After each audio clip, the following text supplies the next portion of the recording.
A versenyzők megkapták a 30 másodperces táblát, ez azt jelenti, hogy fél percen belül, most már kb. 10-15 másodpercen belül elrajtol, illetve megkezdődik a felvezetőköre a Suzuki Kupa, a Suzuki Swift Cup Europe harmadik versenyének. A felvezetőkör végén pedig ugyanúgy szokás szerint fölállnak a rajtarácsra, és utána álló rajtból indulnak neki a félórás versenytávnak, a Suzuki álló rajtból indulnak, a kamionok pedig repülő rajtból. Igen, mert hogyha a kamionok is állórajtból indulnának, akkor lehet, hogy repülne a kuplung. Jön a kamionok hajtáslánca, azt a 5000, 5500, 6000 kinek éppen hogy sikerül a motorja, newtonméteres nyomatékot nem bírja, tehát az olyan erőhatás, hogy ott valami előbb-utóbb recsenne és inkább előbb, mint utóbb, ezért nem álló helyzetből, hanem repülő rajttal indulnak, meghatározott sebességhatárok között kell tartani a versenyt, illetve a sort, a rajt sorrendet felvezető pilótának a rajtvonalhoz közelítve a sebességet, és a megadott rajtjelre, a piros lámpák kialavására akkor lehet elkezdeni nyomni a gázt. Egyébként éppen Major Benedekkel beszélgettünk, az ő nevet talán azok számára jobban ismerős, akik régebben nyomon követik a kamionversenyek világát. Jelen pillanatban most az egyetemi évei miatt ő kiszállt a kamionversenyzésből. Éppen nem is tudom, valamelyik ötök mondta, hogy nyugdíjas kamionversenyzővé vált ezáltal. Igen, nyugdíjazta magát egy időre. És ő mesélte, hogy azért ez egy nagyon komoly kitétel, hogy a kamionoknál, amikor el kell indulni, és a boxból is jönnek ki, akkor nagyon-nagyon oda kell figyelni, és nagyon vigyázni kell arra, hogy a kuplung szerkezet lehetőség szerint ne sérüljön, mert általában egy verseny maximum 3 vagy 4 ilyen padlógázas indulást bír ki egy kuplung szerkezet, és utána esélyes, hogy megadja magát. Benedek egyébként 19 éves, tehát a nyugdíjas kort azt azért ennyire kell komolyan venni. Jelen pillanatban az autók a pályán vannak, még egyelőre békésen köröznek, ez a béke majd azért rövidesen el fog múlni, különösképpen akkor, hogyha már a felvezető autó is kiment, és valóban elindul a verseny, hiszen ilyenkor azért már akkor kilincs ellen lehet majd harcolni, és hát feltehetőleg ez majd meg is fog történni. Az első kanyarhoz érkező boly több mint valószínű, hogy majd megpróbál átrendeződni egy kicsit. Annál is. És hogyha már egy-egy pilótát kiemeltünk, akkor érdemes odafigyelni a 8. helyről rajtoló 533-as rajtszámú Suzuki-ban ülő Tim Gáborra is, aki tegnap nagyon sokáig vezette a Suzuki Swift futamot, de az utolsó körben elfogyott az autójából az üzemanyag, és így végül is a 3. helyen tudott begurulni. De ott van előtte Bernula István is, illetve Balogh Zoltán, akik szintén esélyesek, a győzelemre esélyes pilóták, most ugye a fordított rajtás miatt indulnak ebből a pozícióból.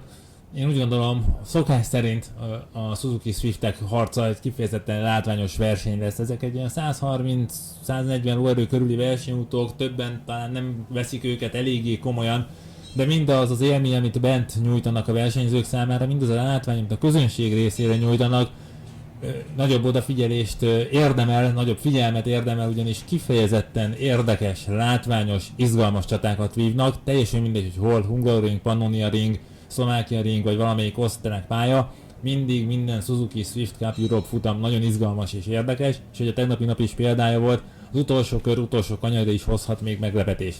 És egy rendkívül jó indulatú autóról beszélünk, hiszen hogyha valaki ezt a versenyautót terelgeti, akkor mindenki azt mondja, hogy végtelenül jó indulatú, nagyon jól irányítható autóról van szó, megbízhatóak, tehát mindenképpen egy olyan versenyautóról beszélünk, amelyik általában nem szokta megadni magát a versenypályán, ha csak nincsen valamilyen baleset, és hát nem ütik ki valamelyik alkatrészét, ami ugye okvetlenül kell a mobilizációhoz. És hát ne felejtsük el, hogy egyforma autókról beszélünk. És pillanatokon belül elrajtol a Suzuki Kupa mezőnye itt a Hungaroringen, hamarosan megkapják a piros lámpát, mindenki elfoglalta a helyét a rajtrácson, és a piros lámpa kialvását követően most elrajtolnak a Suzuki álló rajtból, elől Gáspár Krisztián.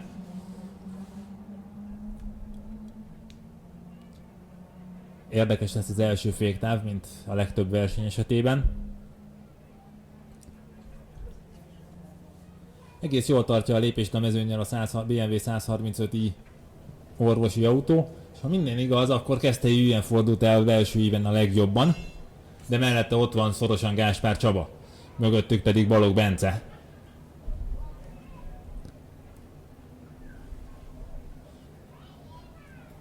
Gáspár Csaba van az élen, ha minden igaz, Balogh Bence a második, Keszthelyi Hülyen a harmadik, ott 3-4-en is próbálnak egymás mellett elfordulni a kettes kanyarban.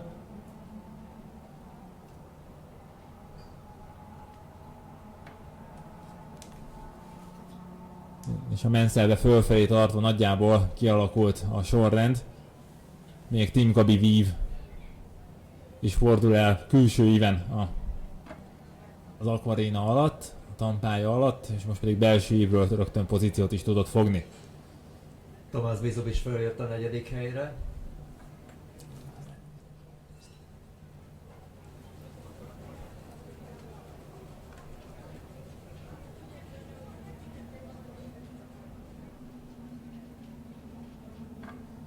Szépen kialakult a vonat a pálya felére körülbelül. Elől Gáspár Csaba, mögötte Balogh Bence, harmadik Keszthelyi Vivien, ha jól látom a sorrendet. És a 4. nem Tomás Bizubban, így van. Hanem Csík János talán.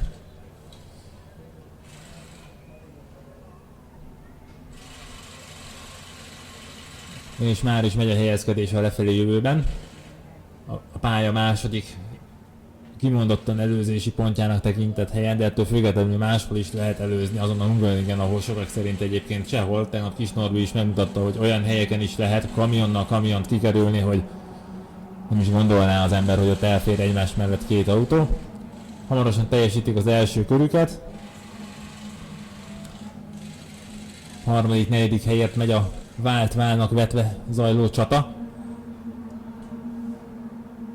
Gáspár Csaba, Balogh Bence, Csík János, Keszthelyi Vivien a sorrend, 100 másodpercek vannak a versenyzők között. Tomás Bizub az 5., Tim Gábor már a 6., Balogh Zoltán, Bernoulli István, Füge Krisztián, Forrai Gábor, Szíj Csaba, Mészáros Gábor, Együtt Gábor, Fekete Balázs, Rácz Gyula és Méhész Attila a további sorrend.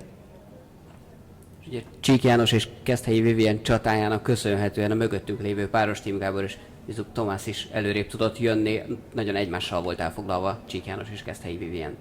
Igen, de az élen is óriási a küzdelem. Gáspár Csaba van éppen elő a 2. kanyarban, de Balogh Bence a lökhárítóján autózik.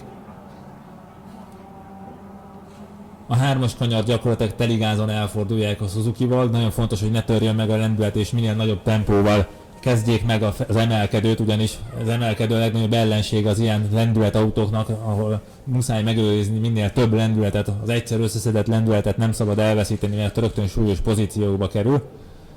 Gáspár Csaba továbbra is az élen, mögötte Balogh Bence, közelítenek a sikánhoz. Tim Gábor már a 3. helyért fékezett ki, ha minden igaz, Tomás Bizubot, és így van, Tim Gábor már mindenképpen a 3. helyen autózik. Mögötte nagyon nagy csata van, egy 3-as csata. Igen, egy olyan kanyarban, ahol szintén elméletileg lehetetlen előzni, azért megmutatják a fiatalok, hogy de hogy nem lehetséges ott is.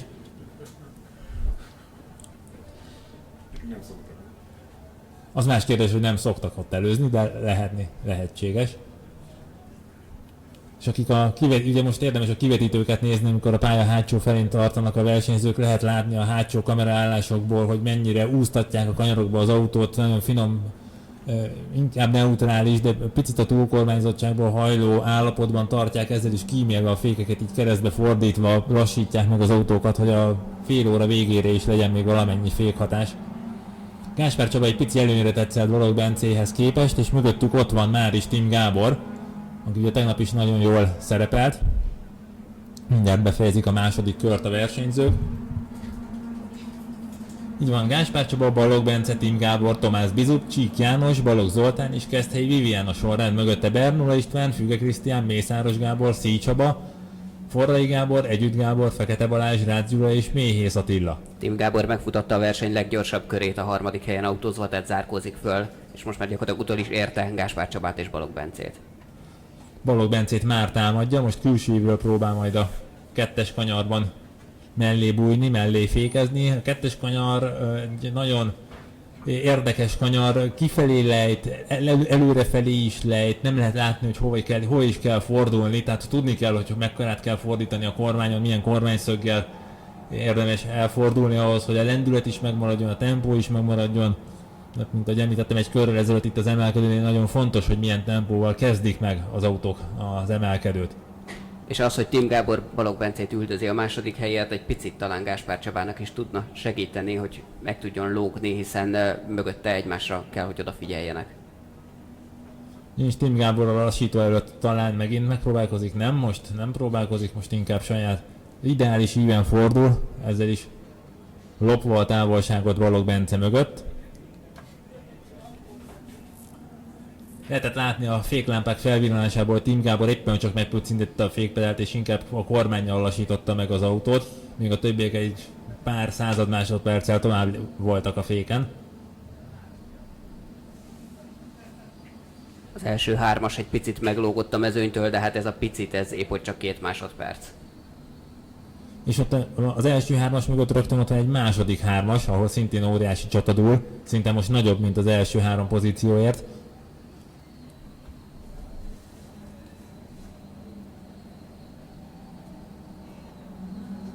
Egyébként a legjobb időket egyelőre, ahogy látom, itt Bernola István és Balogh Zoltán futották, tehát az ő nevük mellett jelent meg a lila felirat itt a kijelzőn, ami azt jelenti, hogy az a legjobb idő.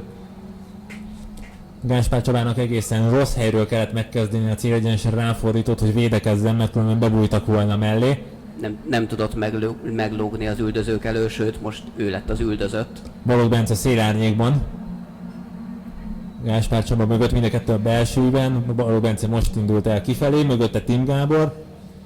Gáspár Csaba belülről próbál védeni a pozícióját, de kívülről az ideálisabb ívről Balogh Bence gyorsabban tudott elfordulni a célegyenes végi visszafordítóban, egymás mellett, fej mellett a 2 Suzuki, mögöttük pedig a lesipuskás pozícióban ott van Tim Gabi. A 2-es kanyarban Balogh Bence van jobb pozícióban, és be is bújt, sőt Tim Gabi is ott van már Gáspár Csaba mellett, de a jobbosban, az emelkedőre vezető jobbosban Gáspár Csaba van jobb pozícióban, egymás mellett fordulnak el, Tim Gabinak kicsit le kellett menni a pálya szélére, de megőrizte a lendületét, és egymás mellett mennek fölfelébe. És most tudott bebújni Tim Gábor. Kicsit kétkeréken, szépen bedobta a kanyarba az autót. Balogh Bence vezet tehát, Tim Gábor a második és Gáspár Csaba a harmadik helyen autózik ebben a pillanatban. Mind ahogy mondtátok az előbb is, ugye nagyon keményen küzdöttek, hogy följöjjenek, de sikerült is átverekedni magukat a mezőnyön. És még hol van a vége? Még 21 perc, 40 másodperc, 21 kör van hátra. Tehát még bármi megtörténhet, és ahogy az előbb is figyeltük, most az első 3 versenyzőt mögöttük is nagyon komoly csata volt, bár egy kicsit most szétzilálódott a mezőny, nagyobb távolságra vannak egymástól az autók. Lehet, hogy a versenyzők úgy gondolják, hogy jobb egy kicsit szusszanni az autót és visszahűteni a fékeket, egy picit még jobban meghűteni a gumikat, rendbeszedni egy újabb támadás előtt. Balogh Bence és Tim Gábor pedig szépen apránként kezd el meglógni a többiek elől, és egymást üldözve haladnak a pályán. Távolabbról követi őket Gáspár Csaba. Szépen apránként kialakultak azok a bolyok, amelyek egymással vannak elfoglalva. Már most a mezőny eleje inkább egy kis vonatozásba fogott, tehát jelen pillanatban senki nincsen olyan támadó pozícióban, onnan érdemben lehetne bármit is kezdeni. Hát lassan újra szépen fölépülnek majd ezek a kisebb bolyok, és újabb küzdelem kezdődik feltehetőleg.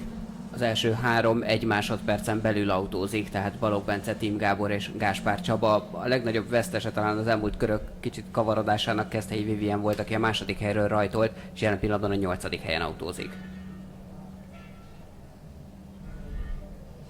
A második, nem is a második, talán a harmadik vagy a negyedik bolyban így van, hogyha ha szétosztjuk bolyokra a mezőnyt, akkor ott lehet látni, hogy ott már többen is egymás mellett próbálnak meg valahogy pozícióhoz jutni. Ez egy ilyen 4-es boly alakult ki. Ugye félórás versenyről beszélünk, ebből most még egy szűk 20 perc van hátra, tehát még azért be kell osztani az erőt és a technikát is. Az előbb ugye beszéltünk együtt Gáborról is, aki valóban csak belecsöppent ebbe az autóversenyvilágba, és most egész szépen jött előre, hiszen Szécs Csaba mögötte van, Fekete Balázs, Rász Gyula, Forrai Gábor, Méhész Attila mind mögötte vannak, és együtt Gábor sikeresen följebb verekedte magát egy kicsit egészen Füge Krisztiánig, ha még azóta nem változott meg a helyzet. De a Balogh Zoltán, Bernola István, Csík János, Keszthelyi Vivien 4-es is egy szép vonatot alkot, és ott is megy a nézelődés, hogy ki hol tudna kibújni a másik előtt, mellett, mögött. Sőt, hozzá tartozik még Balogh Zoltán is, ha jól látom.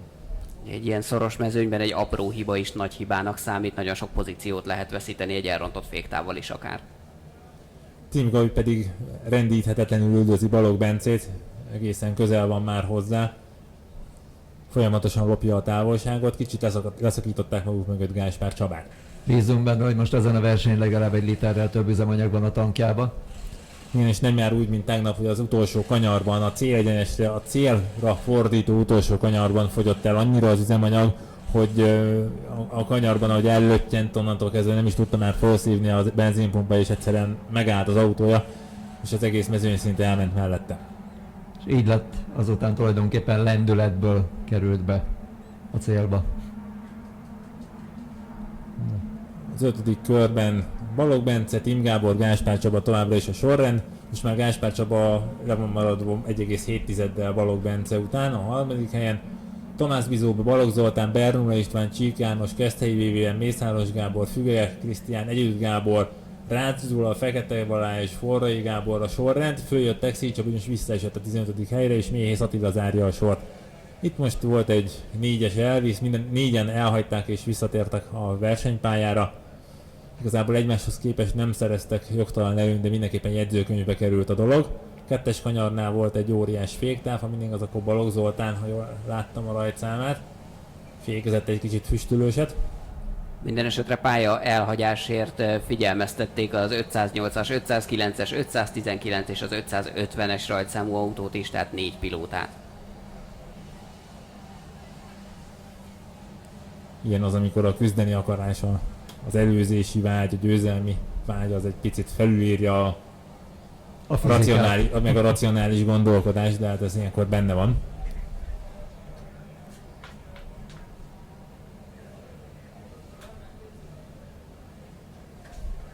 Érdekesség, hogy a leggyorsabb kör Bernoulli István nevéhez fűződik eddig a versenyen, ő a 6. helyen autózik jelen pillanatban.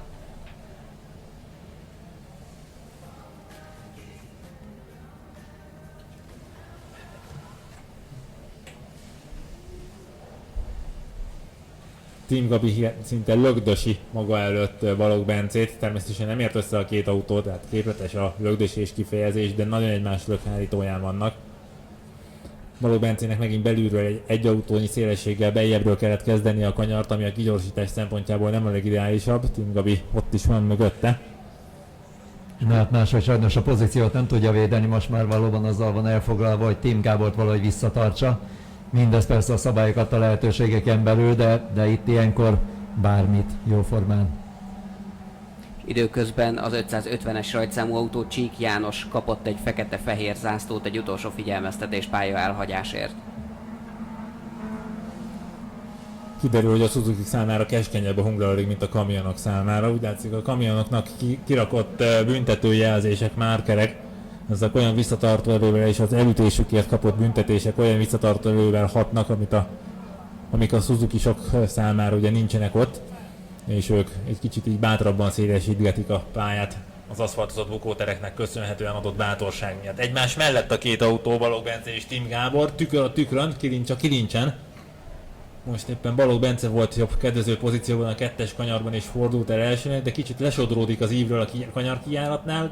A 3-as kanyarban még tudja tartani a pozícióját, mellette Tim Gábor a külső íve, mind a ketten a pályán maradtak, egyikük sem hagyta el, és továbbra is egymás mellett a két autó.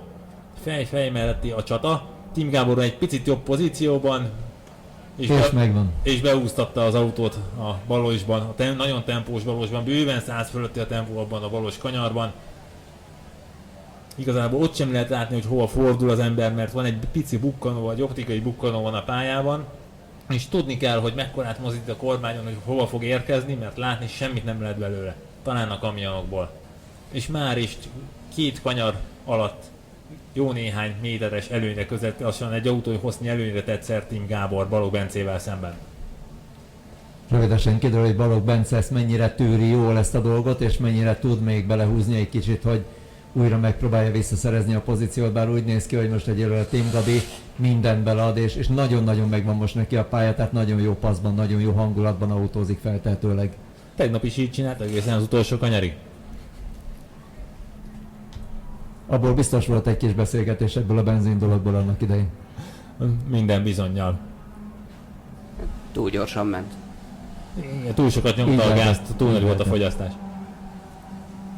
Ennyire egyformák ezek a Suzuki egyébként, hogy a versenyzőknek erre is oda kell figyelniük, illetve a csapatoknak, hogy azzal is lehet némi előnyre talán szert tenni, hogyha annyira kiszámolják a hajtóanyag mennyiséget, meg a többi üzemanyagét is, tehát gondolok itt a motorolajra, ablakmosó folyadékra, ugye nem is kell beszélni, az biztos, hogy nincs bennük, de motorolajban is az a szükséges minimum van benne, hogy decivel se több, hogy annak a tömegét is megspórolják, annyira közelítsenek az autók minimum súlyához.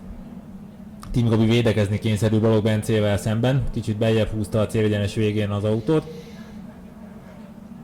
Ebből leginkább Gáspár Csaba tud profitálni, aki ideális íven, ideális fék távolságot tud venni, és az elölmenők csatájából talán ő tud profitálni annyit, hogy egy picit közelebb tud kerülni hozzájuk. Most megint egymás mellett van a kettes kanyar felé vezető szakaszon a két autó, Team Gabi van belül, Balogh Bence kívül, és marad is a sorrend. Balogh Bence egyébként rosszul tolerálta ezt az előbbi előzést, úgyhogy jelen pillanatban most azzal van elfoglalva, hogy valahogy visszaszerezze az elvesztett pozíciót, és egyébként nagyon keményen megkeseríti Tim Gábor életét, tehát valóban kilincs a kilincsen, nem biztos, hogy a két autó közé oda tenném a kezemet. 13 perce van még, hogy megtegye ezt a bizonyos előzést, tehát visszavegye a vezetést. Az 509-es rajtszámú autó is kapott egy fekete-fehér figyelmeztetést, Bernula Istvánról van szó, ő is a pálya elhagyás miatt kapott egy utolsó figyelmeztetést.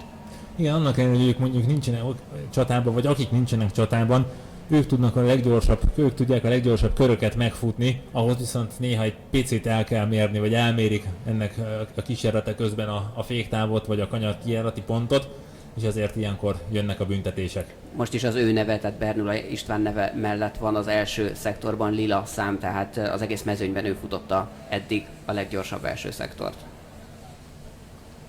Ez egy gyönyörű kanyarvétel most egyébként Tim Gábortól, amit Igen. láttunk. Nem nagyon szépen. akart fékezni, inkább Nem. ő is a kormánnyal lassította meg az autót. Ehhez az kell, hogy ennyire jó indulatú, kezes, könnyen kezelhető, jól érezhető legyen a Suzuki. Nagyon burkuságonék nagyon jó futóművet választottak ehhez a modellhez. Hozzátartozik persze, hogy a gyári konstrukció sem rossz, tehát a futógeometria, ami szintén gyári ezekben az autókban, az is egy nagyon jól eltalált valami. Ezt egészíti ki az a rugó és lengéscsillapító páros, aminek a hangolása tökéletesen illik ide a Hungaroringre, és emiatt lehet ilyen jól vezetni ezeket az autókat. Egyébként tökéletesen kiszámíthatóak és valóban jól irányíthatóak ezek az autók, akár az utcai, akár a versenyváltozatokat nézzük, tehát az utcai változat is lényegesen nagyobb tempóra képes, mint amit úgy általában egy normál autós ezektől az autóktól elvárna, vagy egyáltalán kedve lenne kipróbálni. Tehát nagyon jó versenyautó alapot jelentenek ezek a Swiftek. És igazából nincs is más. Múltkor néztem egy olaszországi rally versenyt, annak a közvetítését, és ott bizony a mezőny vége felé, ahol a fiatal kezdő pilóták voltak már úgymond csak, a mostani, itt a Hungaroringen látható Suzuki flottánál is nagyobb Suzuki mezőny volt a rallyban, ugyanis gyakorlatilag most a Suzuki Swift Sport az a legmegfizethetőbb, legracionálisabban üzemeltethető rallyautó alap, ami egész Európában elérhető. A franciák kínálnak még valami hasonlót, de azok már mind vagy turbós motorral szereltek, vagy nem lehet vele abszolút olyan jó eredményt elérni, mert nagyon gyengék, gondolok itt valami R1-es autóra, és egyszerűen nincs más a kínálatban. Az autógyárak manapság nem fejlesztenek olyan hot hatcheket, illetve amiket fejlesztenek, azok jóval nagyobb kategóriás autók, akár 1.6 turbóval, 2 liter turbóval, ráadásul nem is homologizálják le őket, mert nincsenek ilyen FIA kategóriák. Tehát gyakorlatilag a Suzuki Swift Sport jelenti nagyon sokak számára Európában az autósport elkezdésének a lehetőségét a go-karton túl, tehát amit már rendes, rugózott futóművel ellátott autóval végeznek, legyen az pályaversenyzés vagy rally. A harmadik helyen autózó Gáspár Csabának most már hátrafelé kell figyelni, a Balogh Zoltán utolérte és elkezdte őt letolni a pályáról. Miközben egyébként Tim Gábornak meg sikerült meglépni Balogh Bence elől, és jelen pillanatban úgy néz ki, egy kicsit nyugodtabban a saját tempóját tudja autózni, mert legalább egy ilyen 2 autónyi távolság volt az előbb. Balogh Bence gondolom próbál fölzárkózni, miközben valóban úgy van, hogy Balogh Zoli pedig próbálja valahogy eltávolítani maga elől Gáspár Csabát. És milyen érdekes, hogy a kicsik vagy a nagyok a gyorsabbak, ugye most jelen pillanatban a Suzuki-kat meg a Caminokat lehet összehasonlítani. Gyakorlatilag az első 7-8 versenyző tudott jobb időt menni most itt ez alatt a versenyfutam alatt. Ugye a versenyt igazából nem lehetne összehasonlítani egy időmérő edzéssel vagy egy szuperpóllal, mint Kis Norbi a kamionnal. Tehát, hogyha a kamiont is közéjük engednék, akkor bizony Kis Norbi ott lenne erősen a középmezőnyben, a Suzuki között. Nem is nagyon mernénk megtámadni szerintem. Nem, csak hogy ez egy 5,4 tonnás monstrum, ez pedig egy 1000 kg körül, vagy valamivel talán az alatti kis autó, és mégis a Hungaroringen nyújtott teljesítményük az egyforma. Kilincs a kilincs mellett fordult Balogh Zoltán és Gáspár Csaba, sőt ott van mögöttük Bernola István is, nem véletlenül az ő neve mellett szerepelt az eddig a leggyorsabb kör eredménye. És az előző körökben is, ha nem az abszolút leggyorsabb volt, de az adott körön belül a mezőnyben igen, és folyamatosan jött föl, már előzi is Gáspár Csabát. Gáspár Csabát, igen. Tim Gábor vezet, tehát 6 másodperc volt a célegyenesben az előnye Balogh Bencével szemben. A harmadik helyen Gáspár Csaba autózik, ő 2,4 másodperccel van elmaradva, tehát 1,8 másodperccel követi az első 2 helyen autózót. Egyébként egy kimondottan élvezetes versenyt láthatunk. A tegnapi napon egy picivel visszafogottabbak voltak a versenyzők, hiszen még meglehetősen furcsa volt a pályán a körülmény, mert volt víz is, volt száraz útszakasz is váltogatva, tehát igyekezett mindenki inkább a pontszerzésre, meg az autó egyben való bejutatására összpontosítani. Hát az első futamon mindenki jobban figyel az autójára, mert még tudja, hogy még egy verseny van hátra. Ma a Suzuki-sok csak ezt a futamot teljesítik, tehát talán kicsit kevésbé kell vigyázni a vasra. Egy hét alatt össze lehet rakni ezeket az autókat. Így van, mert hát jövő hét végén pedig újra jönnek ezek az autók ide a autós gyorsasági országos bajnokság futamára. Tehát, hogyha valakit érdekel ez a látvány, és egyébként szerintem valóban élvezetes ez a verseny most, akkor mindenképpen itt a hely. Gáspár Csaba ugye erősen visszaesett, Bernola István és Balogh Zoltán is előtte van már.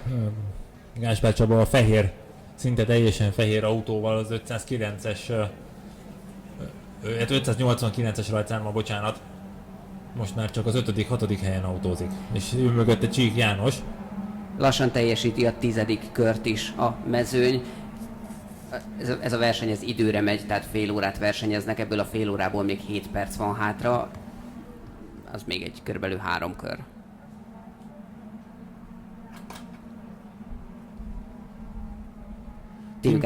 Tim Gábor tehát vezet, 7 másodpercre nőtt az előnye Balogh Bencével szemben, ha ezt az 1 másodperces növekedésnek lehet nevezni. A harmadik helyen Balogh Zoltán autózik 2,6 másodperces hátránnyal, ez 1,9-es hátránya az első 2 helyezetthez képest.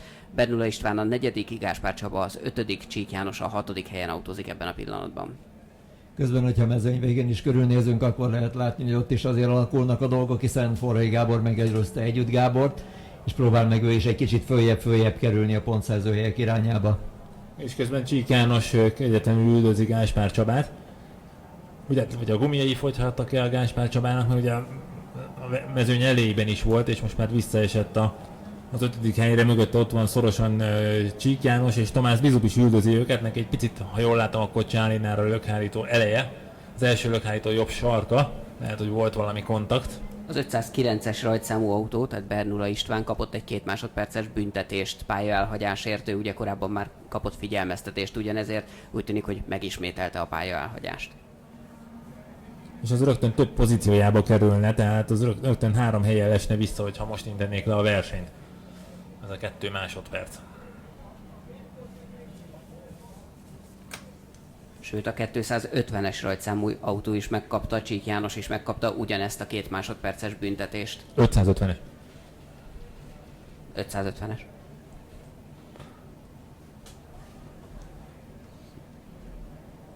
Tehát továbbá is Tim Gábor és Balogh Bence az élen, mögöttük egy picit nagyobb lukkal Balogh Zoltán következik, utána Bernola István, Gáspár Csaba és Csík János, majd Tomás Bizup. Csík János nagyon közel van Gáspár Csabához, az utolsó előtti kanyarban jobban kívülről próbált ráfordulni.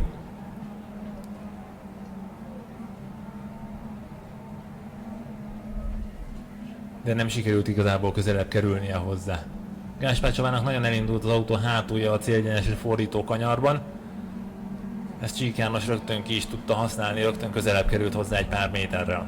Az élmezőnyben a helyzet változatlan, Tim Gábor vezet Balogh Bence előtt 7 másodperccel, ennyi volt az előző körben is a különbség kettőjük között. A harmadik helyen Balogh Zoltán autózik, ő már 2,9 másodperccel van elmaradva Tim Gábortól, tehát 2,2 másodperccel követi az első két helyezettet, egy picit szakad le az üldözőmezőny.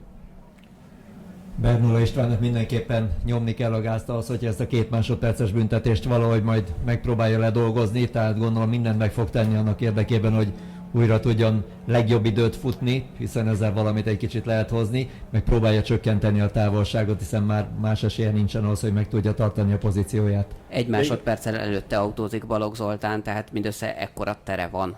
Hogy... De neki nem is előrefelé kell a távolságot csökkenteni, hanem hátrafelé növelnie, ugyanis akkor tudja megőrizni a pozíciót, hogyha mögötte több mint 2 másodperccel van lemaradva az őt követő, tehát nem is az előtte levő pozícióját kell elvenni, hanem arra kell törekedni, hogy a mögötte jövő előtt legyen 2 másodperccel. Így van, hiszen egyébként talán ez még sikerülni is fog, hiszen a többiek úgy néz ki, hogy elég rendesen leszakadtak itt az élmezőnytől, és talán kis szerencsével ez hozható lesz. Ugye a legegyszerűbb menekülés mindig a támadás, tehát az a legjobb, hogyha előrefelé menekül. Így van, bár a mögötte levő 3-as csatában ugye Gáspár Csaba, Csík János és Tomás Bizub lehet, hogy belekergetik egymást egy még jobb köridőbe, amivel nehezítik Bernola István dolgát. Közben Balogh Zoltán is kapott egy figyelmeztetést, egy fekete-fehér zászlót pálya elhagyásért, ő ugye az 514-es rajtszámú Suzuki pilótája. És a harmadik helyen autózik. Jelen pillanatban az első 3 helyen Tim Gábor, Balogh Bence és Balogh Zoltán autóznak, és ott aránylag most egy ilyen békés csata előtti tájkép van, tehát hogy ez meddig tart, majd rövidesen kiderül. Hát 2,5 perc van hátra a versenyből, mert ezt követő kört fogják leinteni, és akkor fejeződik be a futam. Jelen pillanatban a távolságokból ítélve most már nagyjából egy kialakult helyzet van, ha csak valamelyik versenyző nem dönt úgy a 3-as fogatból, hogy szeretne a dobogon helyet cserélni az előtte lévővel. De az is lehet, hogy még 2 kör van hátra, mert úgy kezdték meg ezt a kört a versenyzők, hogy még 2 perc, 21 másodperc volt hátra a versenyből, tehát hogy ezt a kört is ilyen 2:17 alatt tudják teljesíteni, akkor úgy mennek át a célvonalon, hogy még egy kört kell teljesíteniük, akkor fog elindulni a plusz egy kör. Na, olyankor jön az, hogy van elég üzemanyag az autóban. Igen. Tehát ha túl gyors valaki az elején, akkor lehet, hogy igazából egy körrel hosszabb lesz a verseny. Tim Gábor továbbra is vezet, Balogh Bence a második helyen autózik, 1,4 másodpercre nőtt a különbség kettőjük között, gyakorlatilag megduplázódott a korábbi 7 másodpercről. Balogh Zoltán a harmadik, ő 3,8 másodpercre van elmaradva az első helyezett Tim Gábortól, a negyedik Bernola István, az ötödik Gáspár Csaba, a hatodik pedig Csík János. Aki megpróbált az előbb bebújni Gáspár Csaba mellé, de a 2-es kanyarban nem sikerült, a 3-asban pedig már megint nagyobb volt a távolság, nem volt lőtávol. Ugyanez érvényes a 4-es és 5-ös kanyarokra is. Tomás Bizub pedig azzal foglalkozik, hogy figyeli a 2 előtt elmenő versenyautót, és azt nézi, hogy milyen irányból tud támadni, hogyha a srácok elkezdenek egymással küzdeni. Sőt, mi több, ő most megpróbál valahogy ott középre bejutni, és éppen azt nézi, hogy hibáznak-e, és volt már egy kis koccanás. Igen, Csík János hozzáért Gáspár Csabához, egy picit keresztbe fordította, de igazából nagy baj nem történt, össze tudták szedni az autót, és nem is történt pozíciócsere sem. Igazán az évet is egész jól meg tudták egyébként tartani, mert Tomás Bizubnak a mozgásából már lehetett látni, hogy arra számol, hogy valahogy a 2 autó között, vagy az elinduló autók mellett valahogy be tudja húzni, és el tud lécelni előlük, de nem sikerült. 1-2 kerék azért a pályán maradt, úgyhogy volt egy kis tapadása az autónak, így meg tudta fogni. És a hurkákat is sikerült elkerülni a lassítóban, azok nagyon nagyot tudnak ütni a futóművön, még egy kamion futóművén és nem egy ilyen kis autóin.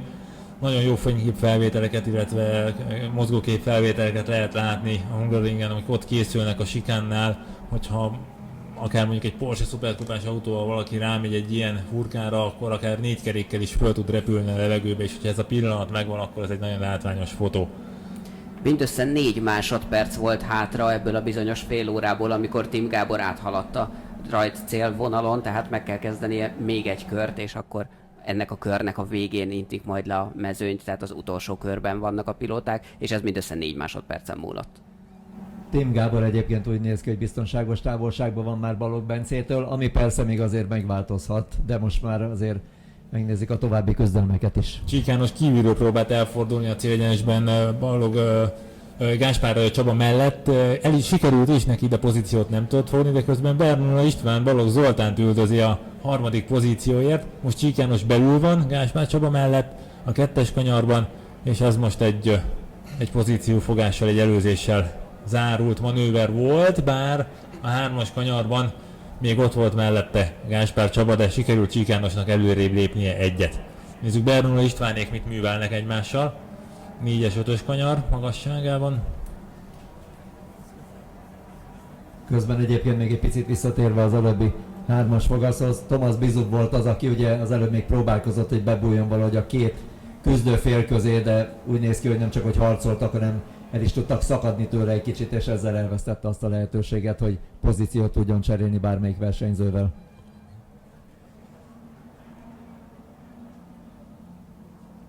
Az utolsó körben vagyunk, tehát a mezőny eleje körülbelül most tart a pálya felénél. Hamarosan megérkeznek a 2-es szektor végére. Keszthelyi Vivien volt egyébként, aki az előbb ott Thomas Bizub autóját kezdte el megközelíteni, de hát ő is azért már túlzottan messze van ahhoz, hogy bele tudjon szólni az előtte lévő küzdelmébe. Az első 2 hely sorsa úgy tűnik, hogy eldőlt Tim Gábor és Balog Bence között. Most már azért egy kényelmes távolság alakult ki, mint ahogy a harmadik helyen Balog Zoltán is megfelelő távolságra van, viszont őt nagyon szorongatja Bernola István, tehát az utolsó pillanatig még izgalmas lehet. Tim Gábor egy jelentős előnnyel fogja a kockás zászlót elérni. Áthaladt a célvonalon, megkapta a kockás zászlót, és csak most ért oda Balog Bence, közelít Balog Zoltán, vagy Bernola István. Ez a sorrend maradt: Balog Zoltán, Bernola István, Csík János, Gáspár Csaba és Thomas Bizub még az utolsó pillanatban is próbált előzni az utolsó célegyenesre fordító kanyarban, de már nem sikerült, így a szlovák versenyző a 7. helyen ért célba, 8. mögötte Keszthelyi Vivien, és ha minden igaz, akkor majd Mészáros Gábornak kell érkeznie a 9. helyen, így is van, megjött Forrai Gábor is, Füge Krisztián, és Fekete Balázs lesz majd a folytatásban, így van, ő is célba ért. Ő a 12. Együtt Gábor, majd Szíj Csaba, ha minden igaz, akkor egy kicsit jobban lemaradva, így van, és Méhész Attila, majd Rácz Gyula zárja a sort, a Suzuki Swift Cup Europe harmadik versenyét ezen a hétvégén. Számukra ezzel véget ért a küzdelem, az autók a parkvernyébe kerülnek. Jövő héten egy gyors autóátnézés, szerelgetés, hiszen utána pedig szombat-vasárnap újra itt a Hungaroringen fognak versenyezni, tehát rendbe kell rakni a vasakat. Itt a pályán pedig ma a következő versenyre 13 óra 40 perckor kerül sor, a Kamion Európa-bajnokság harmadik futamát rendezik majd ekkor. Kis Norbert az első pozícióból indul ezen a versenyen. Addig is maradjanak velünk.